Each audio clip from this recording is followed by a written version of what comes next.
अगर आपने इस चैनल को सब्सक्राइब नहीं किया है तो पहले उसे कर ले, और अगर कहानी पसंद आए तो इस वीडियो को लाइक करना ना भूलें।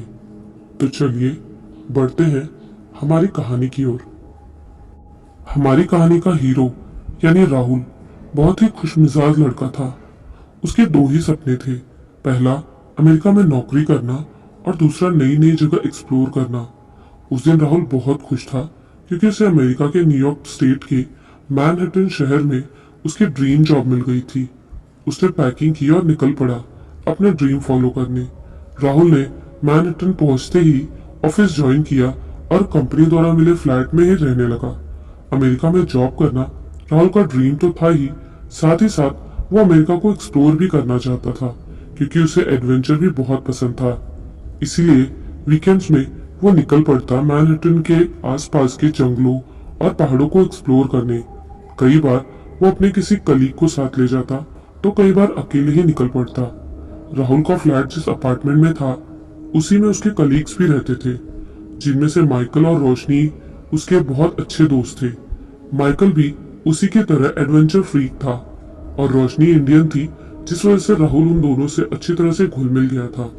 राहुल वीकेंड्स में जब भी कहीं घूमने जाता तो उन दोनों में से किसी को अपने साथ जरूर ले जाता, कई बार तो दोनों को ही साथ ले जाता। लेकिन उस दिन राहुल अकेले ही अपनी नई खरीदी हुई कार से पास के माउंटेन में कैंपिंग करने निकल पड़ा क्योंकि माइकल की डेट थी और रोशनी का कोई रिलेटिव आया था तो वो उसके साथ थी। राहुल भले ही अकेला था लेकिन फिर भी उसका सबसे अच्छा दोस्त उसके साथ में ही था, मतलब उसका फोटो कैमरा। राहुल जहां भी जाता था अपना फोटो कैमरा अपने साथ में रखता था और वहां की ढेर सारी फोटोज खींचता था। राहुल ने अपनी मनपसंद जगह पहुंचते ही कार साइड में पार्क की और उससे थोड़ी दूर पर अपना कैंप लगाया और कैमरा निकालकर पर्वतों की फोटोज क्लिक करने लगा। फोटो क्लिक करने के बाद वो कैमरे की स्क्रीन देखकर उन्हें भी चेक करता जाता, जो सही होती उसे रख लेता और जो उसके मन मुताबिक नहीं होती उसे तुरंत डिलीट कर देता। राहुल ने अपना कैमरा एक पेड़ की तरफ घुमाया और फोटो खींची और जैसे उस फोटो को देखा तो उसे एक अजीब सा जानवर दिखाई दिया जो उसकी तरफ मुंह किए हुए खड़ा था, जिसका लंबा जबड़ा था। जबड़े से बाहर निकले दो लंबे नुकीले दांत थे, बड़ी बड़ी काली आंखें और नुकीले कान थे। राहुल को लगा वो कोई जंगली कुत्ता है, लेकिन उसने उससे पहले इतना अजीब कुत्ता कभी नहीं देखा था। इसीलिए उसने उसकी एक और फोटो खींचनी चाहिए और जैसे ही उसने उस पेड़ की तरफ देखा जहां उसने पहले फोटो खींची थी तो वहां उस कुत्ते जैसा दिखने वाला जानवर की बजाय एक भेड़िया खड़ा दिखा, जो सामान्य आकार के भेड़िए से लगभग 2 से 3 गुना बड़ा था। राहुल उसे देखकर हैरान रह गया और थोड़ा डरा भी, क्योंकि उसने उससे पहले कभी कोई भेड़िया देखा तो नहीं था, लेकिन उनके बारे में सुना जरूर था। लेकिन राहुल ने जिस आकार के भेड़िए के बारे में सुना था वो उनसे कहीं ज्यादा बड़ा था। राहुल थोड़ा घबराया, लेकिन फिर भी उसने हिम्मत करके उस भेड़िए की फोटो खींची और कैमरे में देखने लगा कि फोटो सही आई है या नहीं। उसने कैमरे में देखा तो उसे उस भेड़िए में कुछ अजीब लगा। राहुल ने कैमरे में देखने के बाद फिर पेड़ की तरफ खड़े भेड़िए को देखा, जो गुर्राता हुआ उसकी तरफ धीरे धीरे बढ़ रहा था। उसे देखकर राहुल इतना डर गया कि जी जान से पूरी रफ्तार से अपनी कार की तरफ भागा और कार स्टार्ट करके वहां से अपने रूम पे आ गया। राहुल इतनी आसानी से डरने वालों में से नहीं था, लेकिन फिर भी वो उस भेड़िए को याद करके कमरे में बैठा बुरी तरह से कांप रहा था। तभी वहां माइकल आ जाता है, जो राहुल को इस तरह डरा हुआ देखकर उससे पूछता है, क्या हुआ राहुल, तुम इस तरह कांप क्यों रहे हो? कैंपिंग के दौरान उसने जो कुछ भी देखा था उसे वो सब बता देता है और कैमरे में खींची हुई फोटोज भी दिखाता है। उन दोनों के बीच बातचीत इंग्लिश में होती है, लेकिन उसका हिंदी में ट्रांसलेशन करके मैं यहाँ आपको बता रही हूँ। सिर्फ इसी बार नहीं, इसके अलावा भी जो भी इसमें कन्वर्सेशंस हुए हैं वो इंग्लिश में ही हुए थे। राहुल की बातों से और कैमरे में फोटोज देखकर माइकल समझ जाता है कि वो कोई और नहीं बल्कि स्किन वॉकर है और उसके बारे में राहुल को बताते हुए कहता है, अमेरिका में एक संरक्षित जगह है नवाजो, जहाँ एक ट्राइब रहती है जिसे नवाजो ट्राइब के नाम से जाना जाता है, जिसकी औरतें तंत्र मंत्र से ऐसी शक्तियां प्राप्त कर लेती हैं जिससे वो किसी का भी रूप ले लेती है खासकर उनका जिन्हें वो मार चुकी होती है। वो विचेस स्किन वॉकर या ये नालडोलोशी के नाम से जानी जाती है। ये शेप शिफ्टिंग होस्ट होते हैं। लेकिन राहुल को माइकल की बात पर यकीन नहीं होता और वो जोर जोर से हंसने लगता है। तभी वहां रोशनी भी आ जाती है और राहुल से उसके हंसने का कारण पूछते हुए कहती है, राहुल, तुम्हें माइकल ने ऐसा कौन सा जोक सुना दिया कि तुम इतना हंस रहे हो? मुझे भी तो बताओ, मैं भी थोड़ा हंस लूं। माइकल ने राहुल से जो कुछ भी कहा और उसने कैंपिंग के दौरान जो कुछ भी देखा वो सब रोशनी को बताता है, जिसे सुनकर राहुल और रोशनी दोनों जोर जोर से हंसने लगते हैं, जिस वजह से माइकल को बहुत गुस्सा आ जाता है और गुस्से में कहता है, आज तुम्हें मेरी बात पर यकीन नहीं हो रहा और हंसी आ रही है, लेकिन एक दिन तुम्हें मेरी बात पर जरूर भरोसा होगा और भगवान ना करे वो दिन आए। इतना कहकर वो वहां से चला जाता है। राहुल को भूत प्रेत और चुड़ैलों पर यकीन नहीं था। उसे लगता था कि सभी भूत प्रेतों की कहानियां लोगों ने एक दूसरे को डराने के लिए बनाई है, जिस वजह से उसे माइकल की बात पर भरोसा नहीं हो रहा था। राहुल रोशनी से बताता है कि जब उसने उस वीडियो को देखा था तो वो इतना डर गया था कि वो अपना पूरा सामान छोड़कर वहां से भाग आया था। रोशनी राहुल से नेक्स्ट वीकेंड फिर से वहीं चलने को कहती है ताकि वो अपना सामान वापस ले आए। तुम्हें क्या लगता है तब तक मेरा सामान वहां बचेगा? राहुल कहता है, तुम्हारा सामान वहां मिले या ना मिले, लेकिन हो सकता है वहां फिर से वही भेड़िया मिल जाए। मैं भी तो देखूं वो कितना भयानक दिखता है, रोशनी बोली। राहुल उसकी बात मानते हुए कहता है, हाँ, ये तुमने बिल्कुल सही कहा। हम दोनों माइकल को भी अपने साथ ले चलेंगे।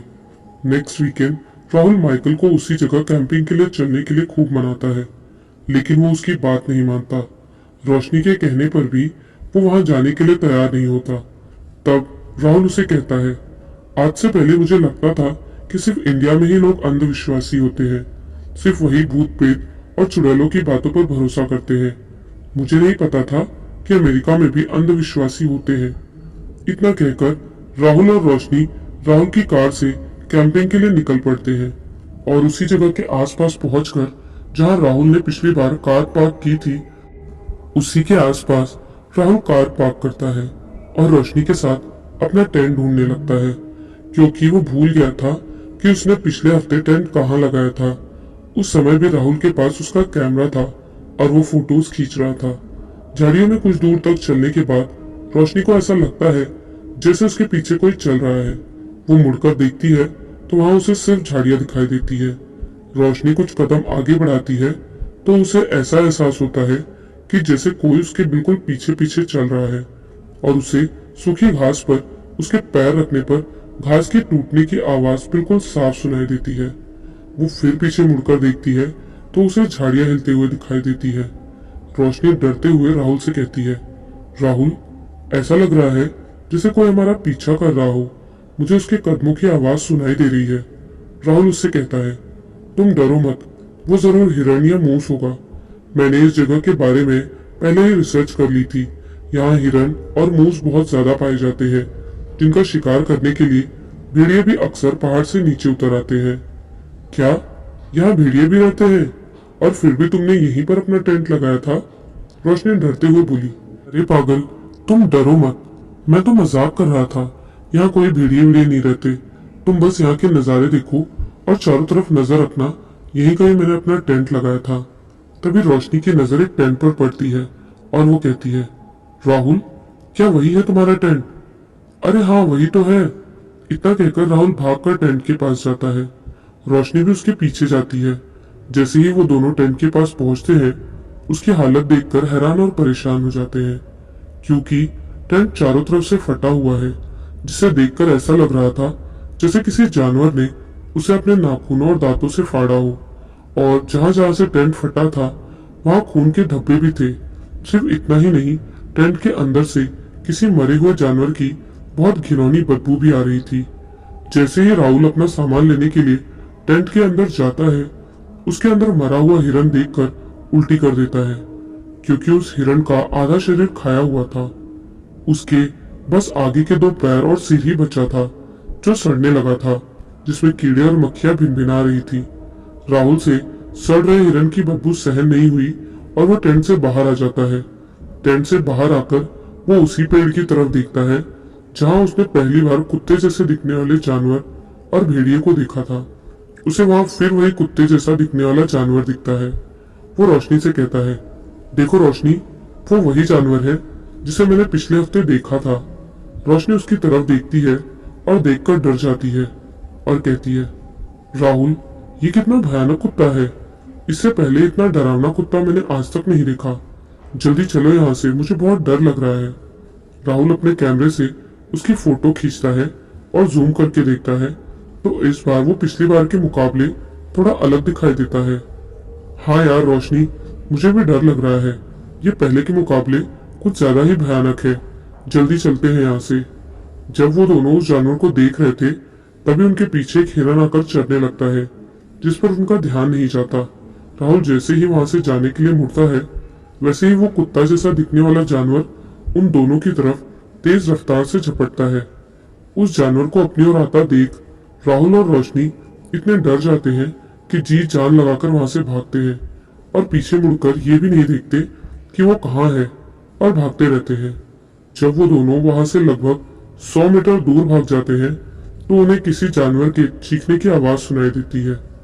भागते हुए राहुल पीछे मुड़कर देखता है तो उसे दिखता है कि उस जानवर के जबड़े में हिरन की गर्दन है और वो तड़प रहा है। ये देखकर भी वो नहीं रुकता। वो दोनों कार के पास ही रुकते हैं। राहुल फटाफट कार स्टार्ट करता है और वहां से चला जाता है। अगले दिन राहुल, रोशनी और माइकल तीनों ऑफिस जाते हैं। राहुल के दिमाग से उस मरे हुए हिरन की वो घिनौनी बदबू और उस जानवर की शक्ल निकलती ही नहीं है। वो जहां भी देखता है वो जानवर ही दिखाई देता है और जो भी करता है उसे मरे हुए हिरन की बदबू महसूस होती है। ऑफिस से निकलने के बाद वो तीनों मिलते हैं। राहुल के साथ जो भी हो रहा था वो सब उन दोनों को वो बताता है।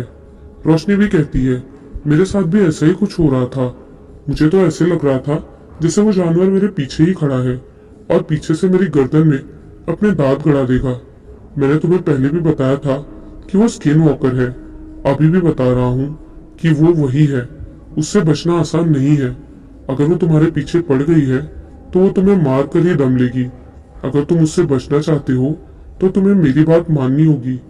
माइकल कहता है, क्या माइकल, तुम अमेरिका जैसे देश में रहकर भी ऐसी दकियानुसी बातें करते हो? मुझे तो यकीन हो गया है कि इंडिया और अमेरिका दोनों ही देशों में एक जैसे लोग रहते हैं। राहुल हंसते हुए कहता है, हाँ तुम बिल्कुल सही कह रहे हो राहुल। रोशनी भी उसका साथ देती है। माइकल को ये सब बोलकर वो दोनों वहां से चले जाते हैं और माइकल भी उनके पीछे जाता है। उसी रात राहुल अपने कमरे में बैठा कैमरे में कैंपिंग के दौरान खींची फोटोज देख रहा होता है। उसे उन फोटोज में कुछ अजीब बात लगती है, क्योंकि जिन फोटोज में वो कुत्ता और भेड़िया नहीं होता, उन सभी फोटोज में कहीं ना कहीं एक उल्लू बैठा या उड़ता दिखाई देता है, और जिन फोटोज में वो कुत्ता और भेड़िया है उनमें वो उल्लू नहीं रहता। राहुल ने पहले उस उल्लू पर ध्यान नहीं दिया था, लेकिन उसे इस तरह सभी फोटोज में उल्लू का दिखाई देना बहुत अजीब लगता है। तभी उसे खिड़की पर टक टक की आवाज सुनाई देती है, तो वो खिड़की की तरफ देखता है तो उसे वहां एक उल्लू बैठा दिखाई दे रहा है जो खिड़की पर चोंच मार रहा था। राहुल उसे भगाने की कोशिश करता है, लेकिन राहुल को देखकर वो उल्लू और जोर जोर से खिड़की पर चोंच मारने लगता है। उसे देखकर ऐसे लगता है जैसे वो खिड़की तोड़ने की कोशिश कर रहा है। राहुल उसके पास जाकर देखने की कोशिश करता है तो वो उल्लू कैमरे में दिख रहे उल्लू जैसा ही दिखता है और उसके चेहरे पर खून भी लगा है। ये देखकर राहुल बहुत ज्यादा घबरा जाता है और भागकर माइकल के कमरे की तरफ जाता है। उस समय रात के 12 बज रहे होते हैं, जो माइकल के सोने का टाइम है। राहुल माइकल के कमरे का दरवाजा जोर जोर से खटखटाता है। माइकल आंख मलता हुआ दरवाजा खोलता है और राहुल को बाहर खड़ा देख, क्या हुआ राहुल, तुम इतनी रात को यहाँ क्या कर रहे हो? माइकल, मेरे कमरे की खिड़की में एक उल्लू बैठा है। वो खिड़की का कांच तोड़ने की कोशिश कर रहा है, भगाने पर भी नहीं भाग रहा। थोड़ा सा डरते हुए और घबराते हुए राहुल कहता है। माइकल उसकी घबराहट समझ जाता है, तो इसमें इतना डरने वाली कौन सी बात है? बाहर इतनी ठंड है। वो उल्लू गर्म जगह की तलाश में तुम्हारी खिड़की में आ गया होगा और उसे नहीं समझ आ रहा होगा कि खिड़की में कांच लगा है। अंदर आने की कोशिश में वो बार बार खिड़की से टकरा रहा होगा, जिस वजह से तुम्हें लग रहा है कि वो खिड़की का कांच तोड़ने की कोशिश कर रहा है। जाओ सो जाओ, और मुझे भी सोने दो, सुबह ऑफिस भी तो जाना है, माइकल ने बोला।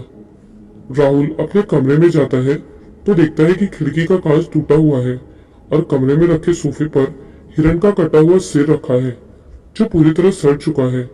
ये देखकर राहुल के हाथ पांव फूल जाते हैं और सर्द ठंडी रात में भी उसके माथे से पसीना टपकने लगता है, क्योंकि वो उसी हिरण का कटा हुआ सिर है जो उसने अपने टेंट में देखा था। तभी उसे रोशनी के चीखने की आवाज सुनाई देती है और वो रोशनी के कमरे की तरफ भागता है।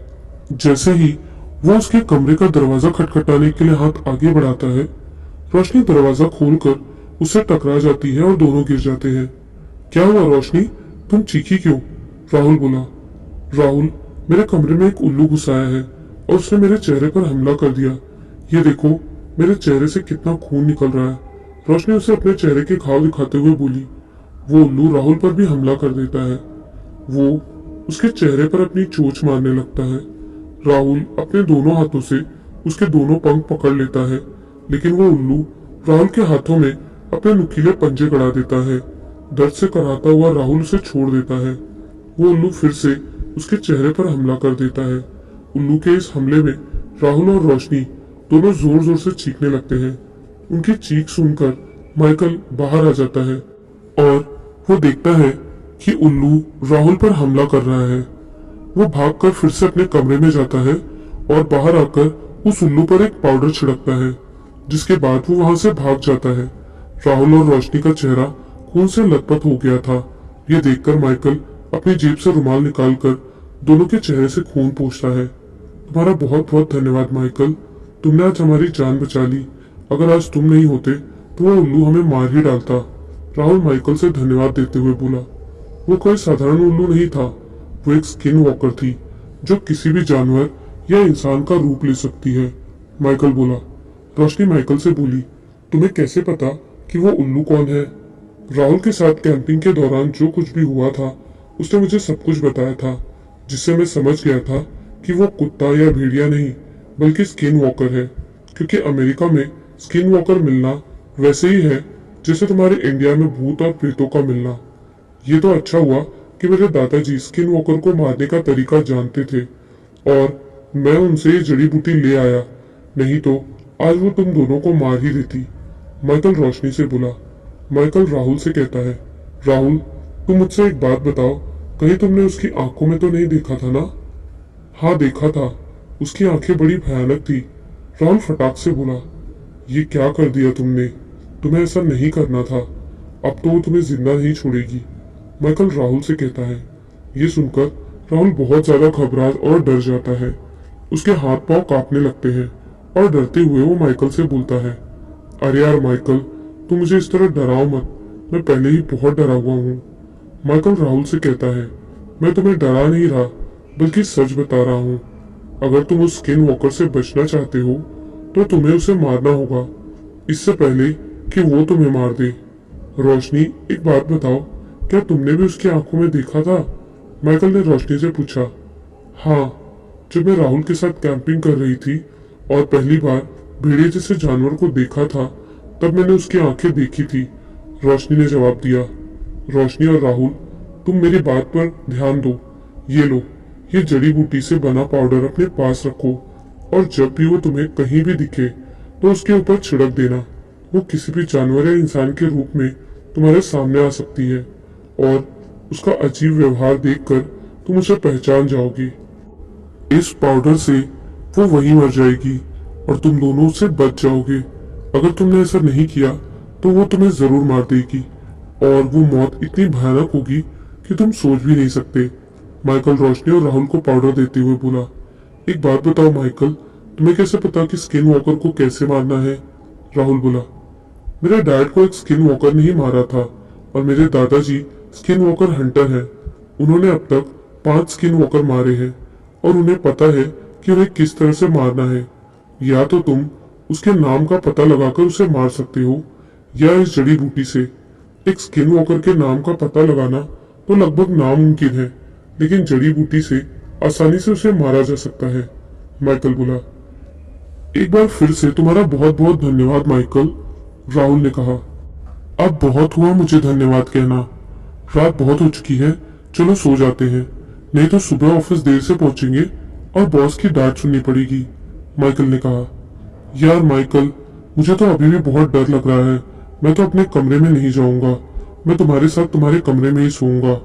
हाँ, मुझे भी अपने कमरे में जाने से डर लग रहा है। मैं भी तुम दोनों के साथ ही तुम्हारे ही कमरे में सोऊंगी, रोशनी राहुल का साथ देते हुए बोली।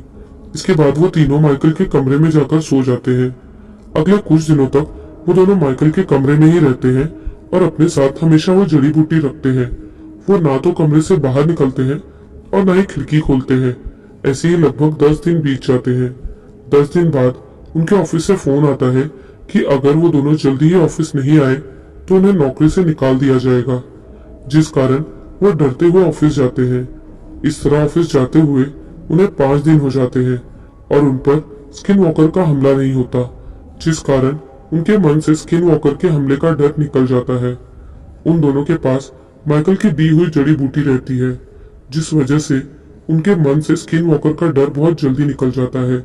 1 महीने बीत जाने के बाद वो दोनों भूल ही जाते हैं कि कोई स्किन वॉकर भी है, क्योंकि माइकल ने बताया था कि जड़ी बूटी से स्किन वॉकर को मारा जा सकता है। तो उन्हें लगता है कि माइकल ने जब उल्लू के रूप में आए स्किन वॉकर पर वो जड़ी बूटी छिड़की थी तो उससे वो मर गई होगी। ये सोचकर वो दोनों बेखौफ हो जाते हैं और पहले जैसी नॉर्मल जिंदगी जीने लगते हैं और अपने पास वो जड़ी बूटी भी रखना भूल जाते हैं। विंटर से समर सीजन आ जाता है। एक रात रोशनी राहुल के कमरे में आती है और उससे कहती है, आज बहुत ज्यादा गर्मी है, चलो आइसक्रीम खाने चलते हैं। टाइम देखा तुमने? इस वक्त रात के 12 बज रहे हैं, राहुल ने कहा।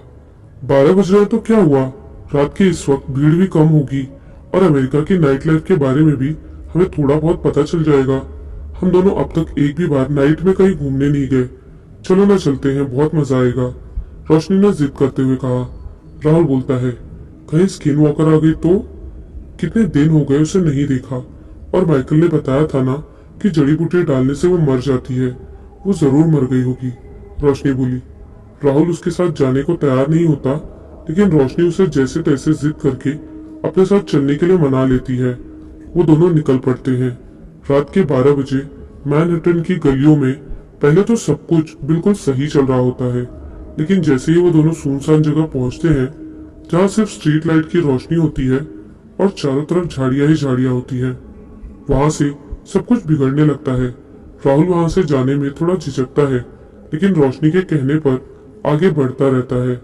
रोशनी राहुल से कहती है, आइसक्रीम खाने का तो सिर्फ बहाना था, मैं तो तुम्हारे साथ कहीं पैदल घूमना चाहती थी। तभी राहुल को एहसास होता है जैसे उसके साथ कोई चल रहा है। उसे उसके कदमों की आहट सुनाई देती है। उसे ऐसा लगता है जैसे वो खुर वाला छोटा जानवर हो, जैसे कि हिरण। रोशनी को भी टक टक की आवाज सुनाई देती है। टक टक की वो आवाज उनके कदमों के साथ ही आती है। जैसे कि वो दोनों कदम बढ़ाते हैं वैसे ही टक टक की आवाज आती है। राहुल और रोशनी ये आवाज सुनकर सिहर जाते हैं। उन दोनों के कदम ये आवाज सुनकर रुक से जाते हैं। चाहकर भी वो दोनों अपने कदम आगे नहीं बढ़ा पाते। राहुल पीछे मुड़कर देखता है तो उसे वहां कोई भी नहीं दिखता। इसके बाद राहुल और रोशनी जितनी तेज से चल सकते थे उतनी तेजी से आगे बढ़ने लगते हैं। तभी रोशनी को सड़क के किनारे वाली झाड़ियां हिलती हुई महसूस होती है। जैसे ही रोशनी खड़ी होकर उनकी तरफ देखती है तो झाड़ियां और तेजी से हिलने लगती है और अगले ही पल सब कुछ शांत हो जाता है, मतलब झाड़ियां हिलना बंद हो जाती है। ये देखकर रोशनी डर के मारे राहुल का हाथ कसकर पकड़ लेती है और कहती है, राहुल, यहाँ से अब और आगे नहीं जाना चाहिए, अब जल्दी से अपने रूम में वापस चलो, मुझे कुछ ठीक नहीं लग रहा। राहुल बोलता है, मैंने तुमसे मना किया था ना कि इतनी रात में कहीं नहीं जाना, तुम्हें जिद करके मुझे अपने साथ ले आई, अब क्यों डर रही हो तुम? राहुल और रोशनी जैसे ही मुड़कर रूम की तरफ अपना पहला कदम आगे बढ़ाते हैं, उनके सामने से एक पंछी उड़ता हुआ निकलता है, जिससे वो दोनों इतने ज्यादा डर जाते हैं कि दोनों की चीख निकल जाती है। वो क्या था राहुल? रोशनी डर से कांपते हुए बोलती है, मुझे नहीं पता, लेकिन अब हमें यहाँ से जल्दी निकलना होगा, राहुल भी घबराते हुए बोला। वो दोनों जल्दी जल्दी अपने कदम रूम की तरफ बढ़ाने लगते हैं। उन दोनों को आसपास अब कुछ घर बने दिखाई देने लगते हैं। तभी राहुल की नजर झाड़ियों पर पड़ती है, तो उसे ऐसा लगता है जैसे दो आंखें उनके साथ चल रही हैं। राहुल जल्दी जल्दी कदम बढ़ाते हुए उनकी तरफ ध्यान से देखने लगता है और अचानक ही वो दोनों आंखें झाड़ियों से निकलकर उसके सामने आकर खड़ी हो जाती है। वो आंखें किसी और की नहीं बल्कि उसी कुत्ते की थी जिसे राहुल ने कैंपिंग के समय पेड़ के पास देखा था। उस कुत्ते के बाल नहीं है, आंखें बड़ी बड़ी है और कान खड़े हैं। हड्डियां भी उसके शरीर से बाहर निकली है। इतना अजीब और भयानक कुत्ता देखकर डर के मारे रोशनी का गला सूख जाता है। उसकी आवाज भी नहीं निकलती, लेकिन अपने सूखे गले और दबी कांपती हुई आवाज में रोशनी कहती है, ये कैसा कुत्ता है? राहुल उसे बताता है, ये कुत्ता नहीं है, स्किन वॉकर है। जैसे ही राहुल उसका नाम लेता है, वो रोशनी के मुंह पर झपटता है और अपने लंबे नुकीले और तेज धार दांतों से रोशनी के गाल फाड़ देता है। स्किन वॉकर के हमले से रोशनी गिर जाती है, जिसके बाद वो स्किन वॉकर उसके गले पर हमला करती है और तेज धार दांतों से उसका सिर धड़ से अलग कर देती है। राहुल स्किन वॉकर पर अपने दोनों हाथों से मुक्के मारने लगता है, लेकिन उसके मुक्कों का उस पर कुछ भी असर नहीं होता। तभी स्किन वॉकर रोशनी के सीने में अपने 3 से 4 इंच लंबे नाखून गड़ाकर उसका सीना फाड़ देती है। रोशनी की कटी हुई गर्दन और फटे हुए सीने से खून की धार तेज बहने लगती है। राहुल रोशनी का दिल साफ साफ देख सकता था। राहुल चीखता और चिल्लाता रहता है, लेकिन उसकी इस चीख का उस पर कोई असर नहीं पड़ता। स्किन वॉकर रोशनी का दिल उसके सीने से बाहर निकाल देती है। राहुल की चीख पुकार सुनकर आसपास के घरों में रहने वाले लोग वहां दौड़ते हुए आते हैं, लेकिन तब तक स्किन वॉकर रोशनी के टुकड़े करके वहां से चली जाती है। उसके जाने के बाद वहां सब कुछ शांत हो जाता है। राहुल भी चीखना बंद कर देता है। वहां पर अजीब सा सन्नाटा पसर जाता है और रोशनी के शरीर के 3 टुकड़े पड़े थे। पहला उसकी गर्दन, दूसरा उसका धड़ और तीसरा उसके सीने से बाहर निकला दिल, और चारों तरफ फैला उसका खून। रोशनी के खून के कुछ छींटे राहुल के ऊपर भी हैं। राहुल वहीं बैठ जाता है और रोशनी का सिर अपनी गोद में लेकर जोर जोर से चीखने चिल्लाने और रोने लगता है। वहां इकट्ठा हुई भीड़ में से कुछ लोग एम्बुलेंस और पुलिस को फोन करते हैं। कुछ देर बाद एम्बुलेंस और पुलिस की वैन आ जाती है और राहुल को और रोशनी की लाश को लेकर वहां से चली जाती है। पूछताछ करने के बाद राहुल को पुलिस छोड़ देती है। राहुल डरा सहमा अपने रूम में बैठा रो रहा होता है। उसके बगल में माइकल भी बैठा था। माइकल उससे कहता है, राहुल, जो हो गया उसे बदला तो नहीं जा सकता। अब तुम उसे भूल जाओ। ये तुम्हारी ही गलती थी। तुमने लापरवाही की। अगर तुमने मेरी दी हुई जड़ी बूटी अपने पास रखी होती तो शायद रोशनी आज जिंदा होती। रोता हुआ राहुल कहता है, हाँ, तुम बिल्कुल सही कह रहे हो। ये मेरी ही गलती थी। अगर उस दिन मैंने रोशनी की बात ना मानी होती तो आज रोशनी जिंदा होती। आई एम सो सॉरी रोशनी, मुझे माफ कर देना। इतना कहकर राहुल माइकल के गले से लिपटकर फूट फूट कर रोने लगता है। माइकल उसे वही जड़ी बूटी फिर से देते हुए कहता है, ये लो राहुल, इसे अपने पास रखो। अब इसे अपने पास हमेशा रखना।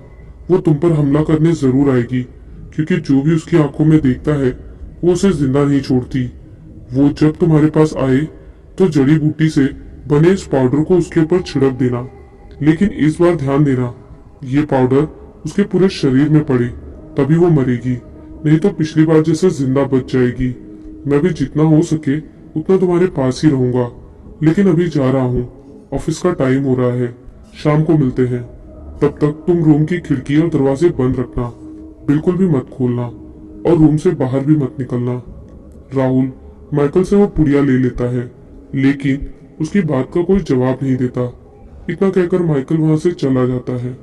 राहुल गुमसुम बैठा फोन में रोशनी की फोटो देख रहा होता है। तभी उसे दरवाजे की खटखट की आवाज सुनाई देती है, लेकिन राहुल दरवाजा नहीं खोलता, चुपचाप बैठा रहता है। थोड़ी देर बाद दरवाजे की खटखट बंद हो जाती है।